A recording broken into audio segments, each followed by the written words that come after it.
লারিনকোনারা আকাশের সবচেয়ে নিকটবর্তী জনবসতিপূর্ণ স্থান, যেখানে মানুষ মেঘের উপরে বসবাস করে। 5100 মিটারের এই চরম উচ্চতায় বাতাসের ঘনত্ব খুবই হালকা এবং এখানকার স্থানীয়রা স্বাভাবিকের চেয়েও 50% কম অক্সিজেন নিয়ে বসবাস করছে। তাদের দেহ আমাদের চেয়েও 2 গুণ বেশি রক্তকণিকা তৈরি করার জন্য বিবর্তিত হয়েছে। এই অনুর্বর জমিতে বায়ুর চাপ কম থাকায় একটি গাছও এখানে বাঁচতে পারে না। পেরুভিয়ান আন্দিজের এই শহরটি ইউরোপের সর্বোচ্চ শৃঙ্গ মন্ট ব্ল্যাঙ্কের থেকেও প্রায় 3000 মিটারের চেয়েও বেশি উঁচুতে অবস্থিত। এছাড়াও এটি এমন একটি জায়গা যেখানে অপরাধ এবং বিপদ সবসময় নিকটেই থাকে। মানুষ শুধুমাত্র একটি কারণেই এই কঠিন পরিবেশে থাকে, তা হচ্ছে স্বর্ণ। এখানে বসবাস করা 50,000 মানুষ সবাই শুধু সম্পদের স্বপ্ন দেখছে। পৃথিবীর এই সর্বোচ্চ উচ্চতায় বসবাসকারী মানুষের জীবন কেমন তা আমরা দেখতে এসেছি। থামুন থামুন, এখানে থামুন। হ্যাঁ, নামিয়ে দিন। আমাকে একটি ট্যাঙ্ক দিন, অক্সিজেন ট্যাঙ্ক দিন। কষ্ট হচ্ছে।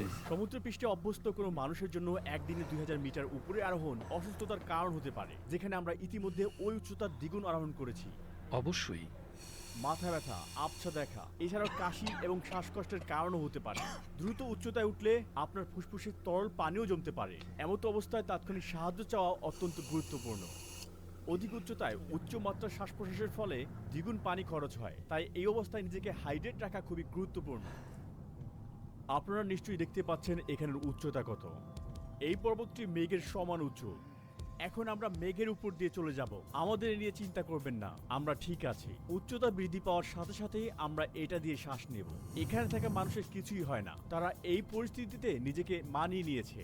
বায়ুমণ্ডলের ঘনত্ব পাতলা হয়ে যায় এবং এখানে শ্বাস নেওয়া কঠিন হয়ে যায়, তবে আশা করি আমরা এতে অভ্যস্ত হয়ে যাব। আমরা এখন যেখানে যাচ্ছি সেটি হলো একটি খনির শহর। স্বর্ণ প্রক্রিয়াকরণের ব্যবহৃত সায়ানাইড এবং পারদের মতো মারাত্মক রাসায়নিকগুলো এখানকার মাটি এবং কৃষির জমিকে দূষিত করছে। যাত্রার পূর্বেই আমরা প্রচুর খাবার এবং বিশুদ্ধ পানি সঙ্গে নিয়েছিলাম। আমাদের জন্ম এখানে, আমাদের শরীর অভ্যস্ত হয়ে গিয়েছে। রক্তের স্বাভাবিক অক্সিজেনের মাত্রা 95 থেকে 100 হওয়া উচিত, আর এটা 80 এর কম হলে শরীরের গুরুত্বপূর্ণ অঙ্গগুলোর ক্ষতি হতে পারে। আমি অক্সিজেন গ্রহণের মাধ্যমে বর্তমানে থাকা 72%কে স্বাভাবিক করার চেষ্টা করছি, কিন্তু এটা অস্থায়ী সমাধান, কারণ প্রতি মিনিটেই আমরা উপরের দিকে যাচ্ছি। এই শহরটি মূলত মাইলের পর মাইল বজ্র দ্বারা বেষ্টিত। মনে হচ্ছে জায়গাটি তৈরি হয়েছে ময়লা এবং আবর্জনা ফেলার জন্য। এখানে পৌঁছানোর সঙ্গে সঙ্গে প্রচুর গন্ধ আমার নাকে লাগতে শুরু করলো। আমরা এখন লারিনকোনারায় এবং গাইড আমাদের জন্য অক্সিজেন ট্যাঙ্ক সেট আপ করলো। এই হোটেলটির নাম কি? সিয়েলো মানে আকাশ। প্রথমে 5 মিনিটের জন্য অক্সিজেন গ্রহণ করুন, এরপরে একটু বিরতি নিন, এরপরে আবার 5 মিনিটের জন্য অক্সিজেন গ্রহণ করুন। আপনার প্রচুর বিশ্রাম দরকার। এই উচ্চতায় শরীরকে মানিয়ে নিতে হবে, তাহলে শক্তি ফিরে পাবেন। গাড়ি থেকে নামার পর আমার চোখে ঝাপসা দেখেছিলাম। আমার মনে হচ্ছিল পড়ে যাব। এটা খুব স্বাভাবিক। অপরাধ, বিশেষ করে ছুরিকাঘাত এবং চুরি এখানে খুবই সাধারণ একটি ব্যাপার। মানুষ তাদের নগদ অর্থ এবং স্বর্ণ সাথেই রাখে, কারণ এখানে কোনো ব্যাংক ব্যবস্থা নেই। সুরক্ষার কথা ভেবে আমরা দুজন পুলিশ অফিসারকে আমাদের সঙ্গে রাখলাম। আমরা যেখানে যাই তারা সবসময় আমাদেরকে অনুসরণ করবে। হ্যালো, অনেক ধন্যবাদ। মার্কো আমাদের কোকো পাতার দোকানে নিয়ে যায়, কারণ মনে করা হয় এটি আমাদেরকে সুস্থ রাখবে। এটি একটি ঐতিহ্যগত অভ্যাস। কোকা পাতা, এটা হলো কোকা পাতা। তারা উচ্চতার অসুস্থতার প্রতিকার হিসেবে এটি ব্যবহার করে থাকে। তারা মুখের এক পাশে 3 থেকে 4টি পাতা চিবিয়ে খায়। এই পাতা বেশিরভাগ দেশেই অবৈধ। এগুলো এক ধরনের ঘুম ঘুম ভাব তৈরি করে, যা ব্যবহারকারীকে শিথিল হতে সহায়তা করে। এটা খুবই ভালো। একজন পুলিশ কর্মকর্তাটি বহন করলে ভালো হবে। আমরা একটি ব্যস্ত এবং ক্লান্তিকর দিন শেষ করলাম, তাই আগামীকাল শহরটি ঘুরে দেখব। সূর্য উঠলে আমরা লারিনকোনারার কেন্দ্রে আসি। পুলিশ কর্মকর্তারা আমাদের সাথেই আছেন। আশেপাশে এলাকা, ক্যাফে এবং বাজার লোকজনে পরিপূর্ণ। যদিও মাত্রই ঘুম থেকে উঠেছি, কিন্তু আমার শরীর অনেক ক্লান্ত। মনে হচ্ছে বেশ কয়েকদিন আমি বিশ্রাম নেইনি। মাথা ঘোরা এবং বমিভাব নিয়ে আমার হাঁটতে খুব কষ্ট হচ্ছে। আর্দ্র বাতাস আমার গলা ব্যথা এবং ঠোঁট ফাটা বাড়াচ্ছে। সূর্যের আলো বাড়তে লাগলো এবং রাস্তার পাশের আবর্জনা আমাদের দৃশ্যমান হলো। যদিও এখন গ্রীষ্মকাল, তবুও এখানকার ভূমি হিমায়িত। এখানে রাতের তাপমাত্রা -10 ডিগ্রি সেলসিয়াসে নেমে যায়। এখানে মানুষ বিদ্যুৎ এবং গরম ছাড়াই ধাতব খুপড়িতে বসবাস করে এবং এসব বাড়িতে কোনো রান্নাঘর এবং বাথরুম নেই, এবং হাজারো মানুষকে ব্যক্তিগত প্রয়োজনে এই পাবলিক টয়লেট এবং গোসলখানা ব্যবহার করতে হয়। উপরে থাকা মাকড়সা জালের মতো এই পাইপ উপর থেকে শহরের কেন্দ্রে জল বহন করে। আমাদের সাথে সাক্ষাৎ হওয়া কেউ এখানকার স্থানীয় বাসিন্দা নয়। তাদের বেশিরভাগই খনি থেকে সম্পদ খোঁজার স্বপ্ন নিয়ে পেরুর অঞ্চল থেকে এখানে এসেছে। 2001 থেকে 2012 সালের মধ্যে সোনার দাম 6 গুণ বৃদ্ধি পেয়েছে, আর সঙ্গে সঙ্গে এই এলাকার জনসংখ্যাও বৃদ্ধি পেয়েছে। তবে এই বসবাসকারী 50,000 মানুষের জীবনের পরিস্থিতি খুবই নির্মম। কিন্তু এই ক্রমবর্ধমান জনসংখ্যার উপযোগী কোনো অবকাঠামো গড়ে তোলার জন্য কোনো উদ্যোগ এখানে নেই। প্রতিদিন হাজার হাজার মানুষ রাস্তার উপরে তাদের ব্যবহার করা আবর্জনা ফেলে দিচ্ছে। এগুলো দেখার এখানে কেউ নেই। সবাই নিজের মতো চলছে এখানে। সবচেয়ে ভয়ঙ্কর সমস্যা হলো পয়েন্ট স্টেশন ব্যবস্থার অভাব। ময়লা পানি সবার সামনেই রাস্তার উপর দিয়ে বইছে। এই ফুটবল মাঠে থাকা ঘাসগুলো বাস্তব নয়, এগুলোকে কৃত্রিমভাবে বানানো হয়েছে, কারণ এখানে কোনো ধরনের গাছপালা এই উচ্চতায় বাঁচতে পারে না। শহরটি লাবালা দুরমিন্টে নামক এক পাহাড়ের চারপাশে অবস্থিত। এর অর্থ স্লিপিং বিউটি। আপনি কি এখানে একজন মহিলাকে দেখতে পাচ্ছেন? ওই হলো মাথা, আর এই দিকটা শরীর। সে ওখানে ঘুমিয়ে আছে। শহরটি তার বিশৃঙ্খল ধূসর কাঠামো নিয়ে আকাশে মিশে গেছে। প্রতিদিন সকালে শ্রমিকরা খনিতে পৌঁছানোর জন্য পায়ে হেঁটেই কয়েক কিলোমিটার পথ পাড়ি দেয়। বিপজ্জনক গ্যাসে ভরা এই টানেলের ভিতরের কাজের পরিবেশ অত্যন্ত কঠিন। এই শহরটিকে দ্য ডেভিলস প্যারাডাইসও বলা হয়, কারণ এটি এমন একটি শহর যা অবৈধ কোম্পানিগুলো দ্বারা শাসিত। সুড়ঙ্গের কাছাকাছি এমন কিছু চিহ্ন রয়েছে যেখানে অনুমতি ছাড়া প্রবেশ করলে গুলি করার নির্দেশ দেওয়া হয়। যাই ঘটুক না কেন, আমরা ভিতরে প্রবেশের জন্য প্রতিজ্ঞাবদ্ধ। দেখতে চেষ্টা করব ভিতরে কি ঘটছে, কিন্তু আমার বন্ধু বলল তারা হয়তো সেই সুযোগ দেবে না।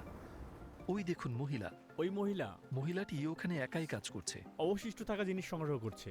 হ্যাঁ, নারীদের খনিতে কাজ করা নিষিদ্ধ। স্থানীয়রা বিশ্বাস করে এতে স্লিপিং বিউটি ঈর্ষান্বিত হয় এবং ভূমিকম্পের মতো বিপর্যয় আসতে পারে যদি কোনো মহিলা তার স্বর্ণ স্পর্শ করে। খনি থেকে ফেলে দেয়া বজ্র পাথরের সোনার সন্ধান করে তার জীবিকা নির্বাহ করে। আর এই ধরনের কাজ করা শিশুদের গালে ফ্রস্ট বাইটের দাগ দেখে খুব সহজেই শনাক্ত করা যায়। ক্যামেরা সহ বিদেশি হওয়ার কারণে আমি সবার মনোযোগ আকর্ষণ করছিলাম। এই পয়েন্টের পরে ক্যাপচার করার জন্য আমার ফোন মার্ককে দিয়েছিলাম। শুকনো ফুল, ফল এবং অ্যালকোহলের বোতল দিয়ে সজ্জিত খনির স্থানের কাছাকাছি এই মূর্তিগুলো পাহাড়ের দেবতাদের প্রতিনিধিত্ব করে। শ্রমিকরা দুর্ঘটনা থেকে সুরক্ষা পেতে এবং সোনার সন্তানের সাফল্য পেতে প্রার্থনা করতে এখানে আসে। উন্নত দেশগুলোর তুলনায় এখানে বিস্ফোরণ, ছাদ ধসে পড়া এবং গ্যাস বিস্কিয়ার মতো ঘটনা প্রায় 25 গুণ বেশি ঘটে। যদি একজন শ্রমিক এখানে মারা যায় তাহলে কোম্পানি ক্ষতিপূরণ হিসেবে তাকে মাত্র $600 প্রদান করে। লারিন কোনাডায় নিয়মিত বেতনের ধারণা নেই। এখানে শ্রমিকরা কাশেরো নামক একটি পুরনো এবং অবৈধ শ্রম ব্যবস্থাপনার মাধ্যমে কাজ করে। তারা পুরো মাসে বিনা বেতনে কোম্পানির জন্য আর নিজেদের জন্য একদিন কাজ করে, আর সেই দিন তারা যে স্বর্ণ খুঁজে পায় তা তাদের বেতন হিসেবে বাড়ি নিয়ে যায়। ওই দিনটির সাফল্যের উপর নির্ভর করে তারা একটি উল্লেখযোগ্য পরিমাণ উপার্জন করতে পারে। সুতরাং তাদের আয় পুরোপুরি ভাগ্যের উপর নির্ভর করে। যাই হোক, এই শ্রমিকেরা কখনো কখনো সুদর্শন পাথর পকেটে গোপন রেখে অথবা কোথাও ওই দিনটির জন্য লুকিয়ে রেখে বেতনের এই অনিশ্চয়তাকে কমিয়ে আনতে চেষ্টা করে। আমার অক্সিজেনের মাত্রা এখন 65%, যা স্বাভাবিক 95 থেকে 100%-এর অনেক নিচে। তাই আমি খুব ঘন ঘন শ্বাস প্রশ্বাস নিচ্ছি এবং বর্তমানে আমার হৃদস্পন্দন 120-এর অনেক উপরে, অথচ এটা 80 থেকে 100-এর মধ্যে হওয়া উচিত ছিল। এই মুহূর্তে এখানের একজন স্থানীয় মানুষের অক্সিজেন মাত্রা পরীক্ষা করা হচ্ছে। তার ফলাফল আমার চেয়ে অনেক ভালো, 82% অক্সিজেন এবং 97 BPM হার্ট রেট। আমি আর দাঁড়াতে পারছি না, তাই কিছু অক্সিজেন পেতে আমি হোটেলে ফিরে যাব। ঠান্ডা থেকে মুক্তি পেতে আমাকে সব সময় এই কোটটি পরে থাকতে হচ্ছে। এখন আমরা শহরের বিপজ্জনক রাত ঘুরে বেড়াবো এবং কিছু খনি শ্রমিকদের সাথে কথা বলার জন্য কিছু সময় অপেক্ষা করব। চলুন প্রথমে এই স্বর্ণ উত্তোলনের পিছনের গল্প শুনি। 8 গ্রামের একটি স্বর্ণের রিং উৎপাদনের জন্য প্রায় 20 টন বজ্র তৈরি হয়। পাহাড়ের চূড়ায় স্বর্ণের সাথে তোলা পাথরের কারণে একটি অ্যাসিড হ্রদ তৈরি হয়েছে।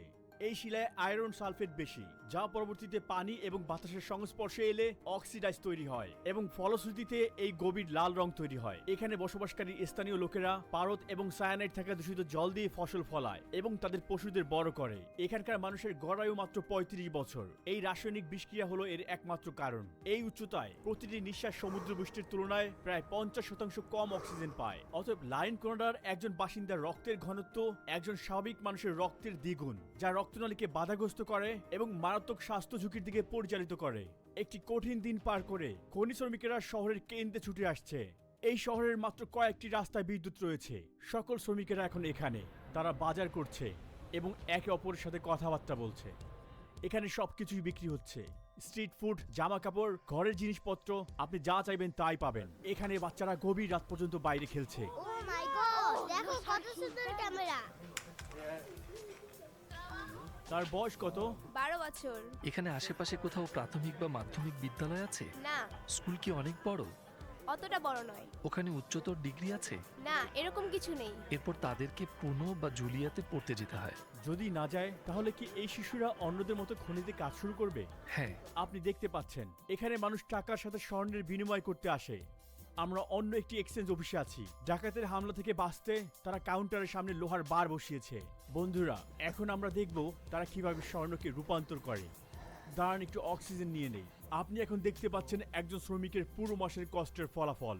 এই মুহূর্তে স্বর্ণটি পারদের সাথে একত্রে রয়েছে। এই দুটি ভিন্ন ধাতুকে আলাদা করতে কিছুটা তাপ প্রয়োগ করা হবে। প্রতি গ্রাম স্বর্ণের জন্য প্রায় 2 গ্রাম পারদ বাষ্পীভূত হয় এবং বায়ুমণ্ডলে মিশে যায়। আমাকে বলবেন এই কাজের সবচেয়ে কঠিন অংশ কোনটি?